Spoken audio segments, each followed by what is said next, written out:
I'm Alexandra and welcome back to my channel. I'm currently doing 30 videos in 30 days to celebrate the fact that I'm turning 30s, and today's video is about some of my favorite fantasy books. I would say I read quite a lot of fantasy, but I'm not an expert on fantasy. It's not the only type of book I read, so it's just some of the books I like. So let's talk about, let's see what we have.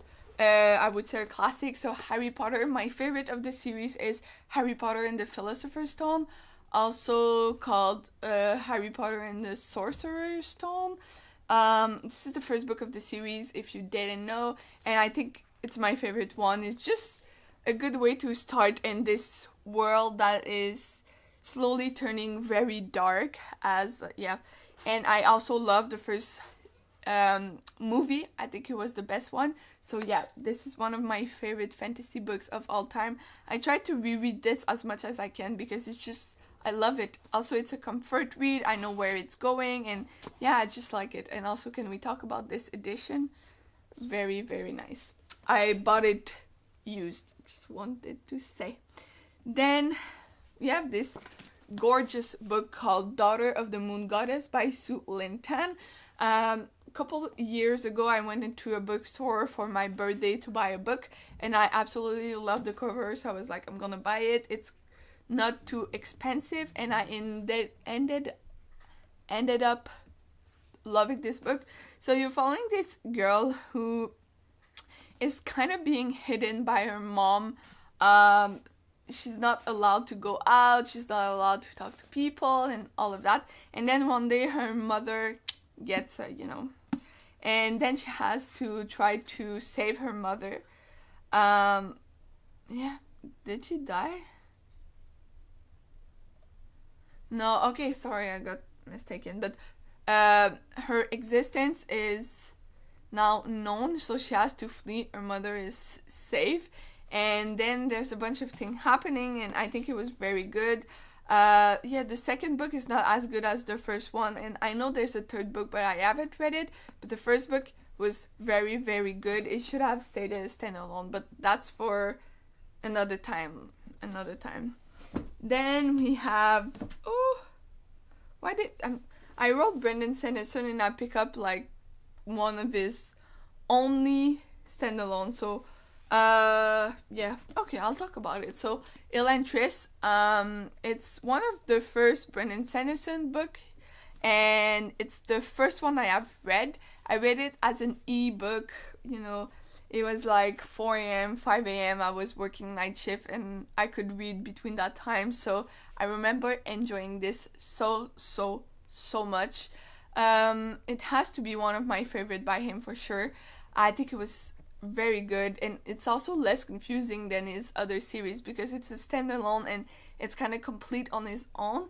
I know I've heard some talks that he wanted to maybe keep on reading about this place, but like I haven't seen anything, so maybe it's not a standalone anymore. But when I've read it and when I'm talking about it, I'm pretty sure it's a standalone. So yeah, if you have never read any Brandon Sanderson and you are kind of scared because his books are very thick, this is not as thick as his other ones, and it's as good. So even though I know he's gonna say it's not like Brandon Sanderson is saying that like he writes better now and all of that, but I really enjoyed this. So one of my favorite fantasy book. My cat is about to do something stupid, but anyways, let's talk about two last books.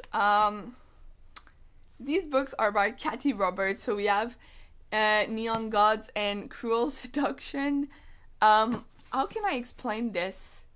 It's like Greek mythology in a modern world. So basically you're following all of these families that are very much like, how can I say, aristocrats, something like that. They are like the most powerful families in that city. So the city is obviously Olympus. I was trying to remember.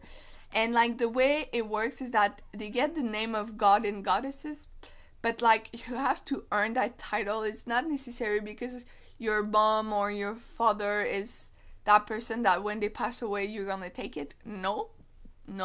So it's a bunch of like, you know, political intrigue. But this book, anyways, people are having fun with a lot of people, and it's many things. And anyways, this was intense. This is a good way to start the series because it's less intense, but still, it's maybe you would call it romantasy. I guess so, because there's a bunch of romance and smut and all of that, so maybe it's categorized as romantasy, I'm not sure, but it's very good. Yeah, it says modern retelling. So in Neon Gods, you're following Hades and Persephone. Don't know how to pronounce that in English. And this is where it's getting very confusing, but you're following Aphrodite, Hephaestus, Pandora, and Adonis. So yeah, it's very good. Anyways, so yeah, these are some of my favorite fantasy books, and that's gonna wrap this video. It's a short one, but I need to keep this short. So thank you for watching. If you want to follow along for this whole month, please subscribe, and I'll see you tomorrow. Bye.